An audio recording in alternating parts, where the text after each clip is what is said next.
Good morning. It's Thursday morning. It is sunny out. It's gorgeous out. I don't see a cloud in the sky right this moment here. Uh, it did cool down a little bit. We had I guess you call it a cold front, but we're supposed to be 80 degrees today, and which is that's not bad. I can't complain on that. Hey, Google. Good morning. Good morning, Lucky Dog. The time is 7:59 a.m. Have a nice day. Hey, Google. What's the weather today? In DeLand today, it will be mostly sunny, with a forecasted high of 77 and a low of 59. Yeah, she said 70. Currently, it's 55 and sunny. 5 and sunny. It's went down. Good morning, Ron. Let's see, you're up and out. Yeah, it's went down. It was 59 earlier, and it's gonna be a nice day. It's just a little chillier to start out with. A little, I saw the breeze picked up a little bit. See the trees moving around somewhat. But up in Ohio, up in Worcester, I seen this morning. It looked like Route 30 up there was a sheet of ice. And let's see what she says. Hey Google, what's the weather in Worcester, Ohio today? In Worcester today, it'll be partly cloudy, with a forecasted high of 45 and a low of 33. It's currently 27 and cloudy. So it's 27. So here we go. Well, hey, me and Ron is talking about our X-Verts. I checked my status and it says it's on the truck for delivery today. But crazy FedEx. It says it'll be here between 5 and 8 p.m. I can't believe how late they run. I must be on the bottom of their list. So I won't get delivery here today till had them as 8 o'clock at night. It's like it's craziness. So, but anyways, that's Ron's project and my project right now. We're going to get this X-Vert. I'll make a video on it, put it in my daily vlog. Didn't put up a daily vlog today. Didn't have nothing, so I didn't put nothing up. So, first time I haven't done that in about 8 months. So it's like, but so anyways, today that's my plan. I think I'm going to maybe do a water change in our aquarium. You can see the aquarium in the background. That's a saltwater tank there. We have a freshwater that we've been setting up and getting it to cycle. It's getting close to being cycling. Threw a bunch of what they call feeder goldfish in it. And they add bacteria to the tank and they let it go through the process. You can set your tank up and let it set with nothing in it and nothing will happen. You got to have some fish in it, but yet they're going to go through some extreme ammonia levels until it cycles. It takes about 4 to 6 weeks to cycle, and then the bacteria bed makes up. But you should need to do a partial water change, not all of it, just about a quarter water change. Add fresh to it, get rid of any ammonias, and soon we'll maybe add a couple more fish to it and see how it goes. So today's going to be maybe a water change day. Just about a month. It's just been about a month, so you should do it about once a week when it's brand new. You should do a little partial water change, and then after it's well established, maybe once a month do a partial water change on it just to freshen up, add some fresh water to it, and got to use all the precautions. Make sure you've never used equipment with soap in it, and make sure you don't put no sprays around it, furniture spray, bug sprays. You'll kill your fish. That's when I had my pet store, I had so many people would have trouble when I'd start quizzing them. Did you do this? Did you do that? Did you do this? And so many times they were doing things and killing their fish. It's like every little thing it absorbs in the water and it can kill it. Perfumes and all that junk. I don't like that stuff anyways, but people love it. And cleaning smells of cleaning stuff around it. They'll take Windex. I'm going to clean the front glass looking pretty, so they'll take Windex and spray all over it. And for most part, it has ammonia in it, absorbs ammonia, and they're like, "Oh, why my fish are dying?" Well, you're throwing ammonia at them, take clear water. So Ron says, checked out that Blade 120, and the old battery swelled up, so I got to get a new battery first. See, that's what NiCads do. They'll swell up, and I was telling you that one brand that I don't like, they tend to swell up really bad. They look like little pregnant batteries. And when they swell up, a good time to get rid of that battery, because those LiPo batteries have been known to catch on fire, and so best way to get rid of them. I know I got a bunch of them. I need to really just get rid of them. My way of doing it is I carefully cut the tips off and put them in a bucket of salt water. Let them sit there for about 3 or 4 days, and they'll completely deflate and get all the energy, and then throw them in the trash. You really shouldn't even throw them in the trash unless you do something to completely discharge them, because the trash man can pick them up. They can explode in the trash truck, and you've got a big fire in the trash truck. So just out of cautiousness, you should always completely discharge those things. And one of these days I need to just go through some of the batteries, and I know I've got a few that just are junk. Just cut the ends of them off, and you keep saving them thinking you'll use them, but you can't. When they're junk, they're junk. So the battery in your phone swelled up too, remember? Just like yeah, in that same way, your cell phone batteries. I've had several of them will swell up big, and when they do that, you really need to get rid of them. You can take them into those battery cycle places and get rid of them. The main reason I see, like especially the lipos, is they catch on fire. Check out some videos on that. People have had their houses burned down. And so it's something to really be careful about. Because we have a battery dump over at the dump. Yeah, a lot of places do that. They have a place if you don't want to mess with them, they'll take care of them. You just give them those batteries. Some of the places that sell batteries will take your batteries and trade and that. I don't know. I think maybe even Lowe's and Home Depot, they might take old batteries in on it. So anyways, that's on the batteries deal on it. So yeah, I was looking, Ohio sure's had some weird weather. I was talking to my sister yesterday about it snows, it rains, it's craziness. It's been one of the most weirdest weather winters. Fairgrounds are all flooded. Yeah, the fairgrounds in Ohio, Worcester's all flooded out. It's just amazing how, the weather here in Florida has just been crazy this year. We've had, just a lot of cold weather, more than normal, and so and we've had some hot weather too, which I don't mind, but we have had some hot weather on it. I see they have a law gone in effect today. Our governor's coming down here to Ponce Inlet to sign it in. There's a dog down there, and they call him Ponce for Ponce Inlet. What did that guy do to him? That guy, he smashed him up against he the fence. smashed him up against a fence, and you talk about animal abuse. And the dog eventually died. Yeah, eventually the dog died. And Arrested him. I don't know what the whole outcome, what kind of punishment he got for that. But our governor's going to sign in a new law making it stricter offenses for abuse of an animal. And, that's one of my big pet peeves, abusing an animal, whether or not, my neighbor dogs, they're a pain in the ass. They bark and bark and bark. I don't want to see them abused. Maybe abuse the neighbors because it's their fault. They don't take care of their dogs properly. Dogs, they'll leave them outside, sit there and bark and bark and bark because the dogs want in. They've done their business. They want back in, and we'll just put the dogs out there. If you're going to have an animal, take care of it, and that's abuse just by leaving your dogs outside for extended periods of time, because these dogs are big and they don't want them in the house because they're too big. They shouldn't have them, and so I'm all for punishing people that's abusing animals. Like the kid yesterday at school. There was school. Talk about that. Yeah, there was this kid over here in Orange City, next town over. I don't know what they were doing, some sort of an event with animals there at their school. But this asshole kid went in there and bit the head off of a chicken. A live chicken, and watched it die. And then from what I understand, they threw him around the gym and just made a mess. And I found out there's several people. Chicken raising is a big deal down here.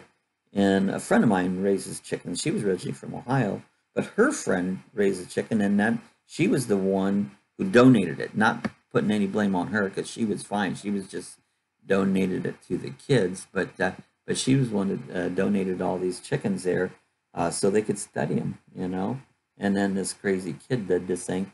He's going to be punished. I hope this new law went in effect that he gets the new punishment for, uh, hurting the animal. We had an incident in our flying field last month. We have a young kid. We have a lot of young kids come out there, and they have no brains. And so when this one kid comes flying down our lane, it's about a mile long. He doesn't have enough brains to slow down.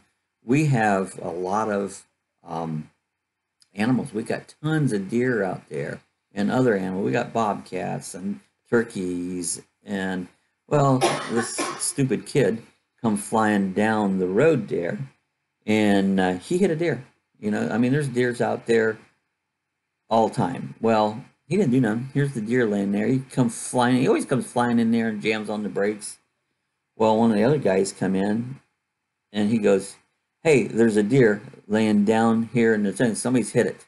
"Oh yeah, I think I hit it." It was still alive. It was still alive. It was sitting there. This deer was just shaking and flailing because, he hit it because he's gone too damn fast. And I don't know if somebody had something, they put it out of its misery or not. But he was so stupid, didn't even take time to make sure this deer was properly taken care of.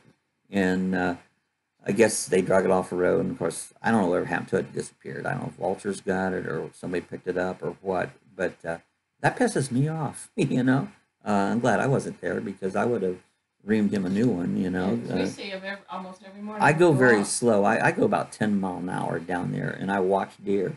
They get there to get drinks. Yeah, they come over. There's a little creek along the side, and they come to get drinks and that. And these people, idiots that go out there and kill animals unnecessarily. I mean, I'm not a hunter. I'm not for hunters, and they say, "Oh, we eat our meat." Yeah, they stick it in the freezer for a year or two and throw it out because they don't like it, So, anyway, this is my rant on animals. So, get me going on some things that I care about. I usually don't say much, but sometimes I think, yeah, I'm going to say whatever I feel like. So, if you're abusing animals, you deserve to be punished. I see you behind bars, So anyway, so much for that. And back to animals, we've had some big sharks off the coast, right off of Daytona. They had a big great white about a week ago that guys had videos of.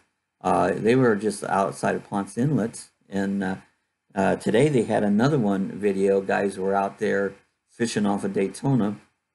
And the big shark was circling around the boat. They had a snapper online with it. Only thing was left was its head. The shark came up. We've had that happen. I mean, I've had that happen. I've been out on the party boat fishing, and you go out there and you get something on the line and you start drilling, and all of a sudden you feel a tug there, and when you do it, all you see is a head, because those either sharks or barracudas, they'll come up there and snap it. Now, this is a way of life for wildlife out there. That's what they do. I know I just went on a rant about abusing animals. It's animals taking it. This is animals done to animals in nature. Yeah, and I don't even like to see that, but it is a natural thing on it. So, yeah, I seen that this morning there. They were showing video of it, and I've said I've had that happen myself. Get it? These barracudas are fast, so I guess mine was a barracuda at one time. We were catching red snapper, and I had one, I just about it, and all of a sudden, like a streak, this barracuda, he comes out there, and wham, he hit that, and he took that, and I ended up with a head on it. So those barracudas are fast. So, but anyway, that was They're fishing too. And yeah, they're fishing too. They wanted the same thing I wanted, and hey, all fishermen has this fish story. That was mine. What kind of fish story do y'all have? Hey, leave comments if any of you guys are watching this later on. Leave a comment. That's my fish story. It's funny. So another thing I was looking at today too was I seen someone posted. We follow these Roadtrek groups on Facebook, and somebody had their Roadtrek in getting it painted. And this, I forget what year this one is. Ours is 2001, and it's got a bad spot on one corner. It needs fixed, but it also has a lot of chips and stuff. It'd be nice to have it all painted up nice and new. And so I was curious. I left a message. I go, what do they charge to paint your Roadtrek? And the guy says, he goes, for a good job, it's 10 grand, $10,000. I don't think that's a lot of money to get your vehicle painted. If you put your value on Roadtrek, and but yet you gotta, if you put more money in it than it's worth, then I don't think it's gone. Unless you just want it really nice, you plan on keeping it, not worried about the money. It's great to have them looking beautiful, and guys do that with old cars and stuff, and nothing wrong with that. But that's quite a bit of money there. I was kind of surprised with that. How much it costs. There you go. Sue put Earl Shive, $79.95. I don't even think Earl Shive's around anymore, is he? I don't know. They used to be up in Ohio, I remember. I'll paint any car for $79.95. But Ron said he had a Stingray almost jump in the boat. Yeah, and they will. I don't know if you've ever had any of those crazy the flounder, not flounders, the mullets. Those damn mullets will. I've been working on the docks. I did that here the last 10 years. We worked on boats, did upholstery and canvas work. Those stupid mullets, they'd flop right up on the dock. You'd have to take your foot and kick them back off because they just jump right. Well, they'll jump in your boat. I mean, the mullets are crazy. You can sometimes sit on the shore and just see them jumping out of the water. I think they're on drugs. The mullet on drugs. I've seen some guys that have mullets and then are on drugs. So the crazy stuff. Billy Ray Cyrus. Billy Ray Cyrus. I don't know if he was on. He might have been on drugs. As you get older, you start taking drugs because you hurt so bad. That's kind of a natural thing as you get older. Well, I need drugs now. The last paint they did for me was $299.95. So what did you have painted on it? That's not bad. $300. Yeah. How long ago? Yeah, and how long ago? I mean, we could get the camper painted. If we could get it, we got a bad spot. Get that fifth and just touched up for $300. I think we would do that. I was doing another thing. I watched another guy. Roadtreks, the Dodge 3500 chassis, are notorious, the older ones, for they go down the road, they just wobble all over the road. And I watched another video, and everybody's always doing all these front end things to them, and I've even done some. They seen where they said it was because the weight, and I think I talked about this before. The weight is too light on the front end. Oh, the Mustang that, in the 90s. Okay. 30 years ago. Yeah, it's 30 years ago.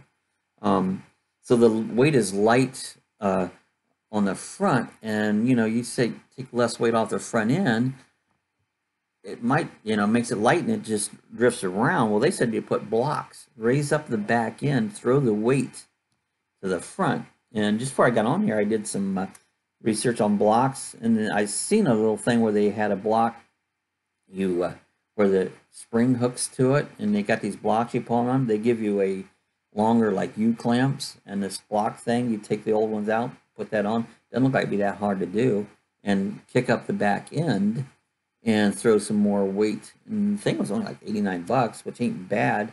I don't know how hard of a job that would be to crawl underneath there and just basically 4 bolts through that U bracket, and I would say jack it up, throw the block in there, and bolt her back down again. And so I could consider that. Seems like it might be a fix. So Put more weight on the front. Put more weight on the front, giving it more stability. So if anyone out there watching this afterwards or have any comments about that, let me know. I mean, leave a comment in the section below. We'll, I always say that nobody leaves any comments. I don't know why I say it. Once a blue moon, I'll get a comment, but people don't comment. It's the YouTube thing's hard to figure out. YouTube controls who sees what. They take subscribers away from you. They control. That's why that one girl out there that went into YouTube headquarters was mad, because the way YouTube treats everybody. It's a crazy setup they have, So anyways, I was thinking about, well, that might work, to do that. Hey, we haven't gotten a joke. Hey, Google, tell me a joke. Okay, Google, tell me a joke.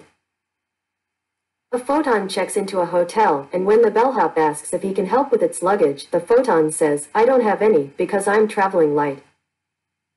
Okay, Google, what's a photon? According to Wikipedia, a photon is a type of elementary particle, the quantum of the electromagnetic field including electromagnetic radiation such as light, and the force carrier for the electromagnetic force. Right over my head. I didn't get the joke. I didn't get the explanation. That went right over my head. I got the joke, but that's straight out of Big Bang Theory. Let's try another one. Hey, Google, tell me a joke. Why is it hard for lifeguards to save hippies? They're too far out. They're far out, man. Far out. That's pretty cool. All right, hey, we're going to get out here for today. Ron's expecting his expert, and I'm expecting my expert. And a lot of people don't know even what we're talking about, expert. It's an RC airplane that flies kind of like a drone, far out, man. And so I should get mine today. I'm going to do a little video on that, and you can watch it or not. And it'll be on my daily vlog, which I didn't do one today. Again, if anybody out there is watching this afterwards, leave a comment. And yeah, we'll be two experts and an expert.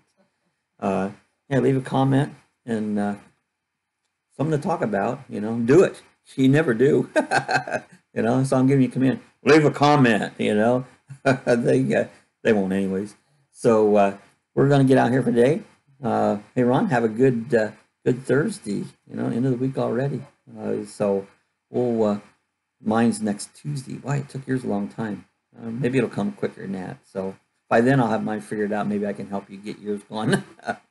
So okay, everybody have a good Thursday. We'll see you again tomorrow.